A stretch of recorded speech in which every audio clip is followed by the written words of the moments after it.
સુરત શહેરમાં રત્ન કલાકારને લૂંટનાર લૂંટેરી દુલ્હન રેખા અને તેના સાગરીતને ચોક બજાર પોલીસે વેશ પલટો કરીને મહારાષ્ટ્ર ખાતેથી રેકી કરીને આખરે ઉચકી લાવી સુરત।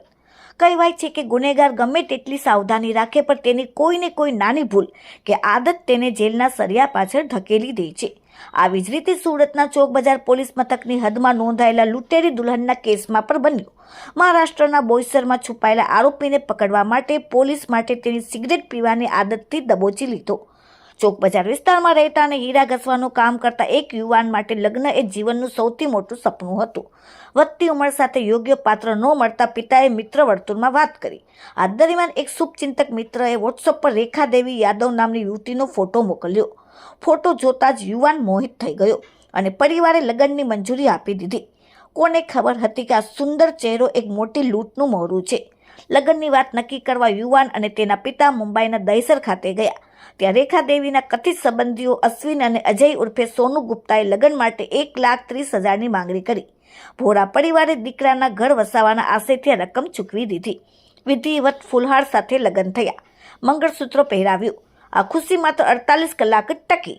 લગ્નના બીજા દિવસે રેખા દેવીએ પ્રોપર્ટીના કામનું બહાનું કાઢી વતન જવાની જીદ કરી અને જેવી સુરત છોડ્યું કે તરત જ ફોન સ્વિચ ઓફ કરી દીધો। પત્નીનો સંપર્ક ન થતાં યુવાન ગભરાઈને મહારાષ્ટ્ર સ્થિત તેના ઘરે પહોંચ્યો, પરંતુ ત્યાં જઈને જોયું તો મકાન ખાલી કમ હતું। પાડોશીઓ પર કંઈ જાણતા નહોતા।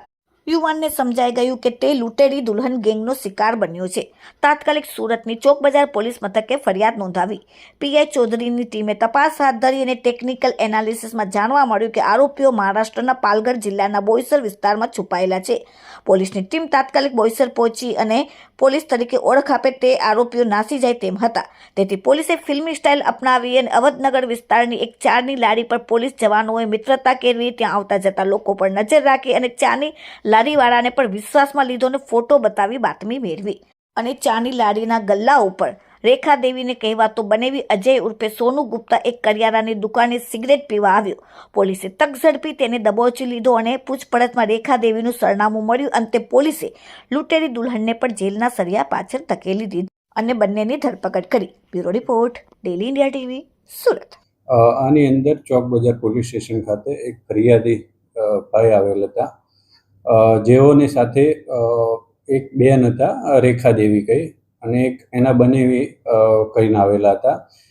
એ લોકો મળ્યા હતા અને એમને લગ્ન નહોતા થતા એટલે એવું કહેલું કે અમારે તમારી સાથે લગ્ન કરાવવા છે। એ રીતે નક્કી કરી અને પછી ઘરે આવેલા, નક્કી થયું એ પછી બોઈસર ખાતે ગયેલા। બોઈસર ખાતે ગઈ અને ત્યાં આગળ એમને કંકુ અને નારિયેળ આપેલું અને શાદી એમને જે લગ્ન કરવાનું નક્કી કરેલું એના પછી એ બંને જણ અહીંયા સુરત ખાતે એમના ઘરે આવેલા। એમના ઘરે આવી અને 2 દિવસ રોકાયેલા। 2 દિવસ રોકાયા એના પછી એમને એવું કીધું કે મારા જે નામ છે નામ કમી કરવાનું છે, તો નામ કમી કરવા માટેનું કહ્યું।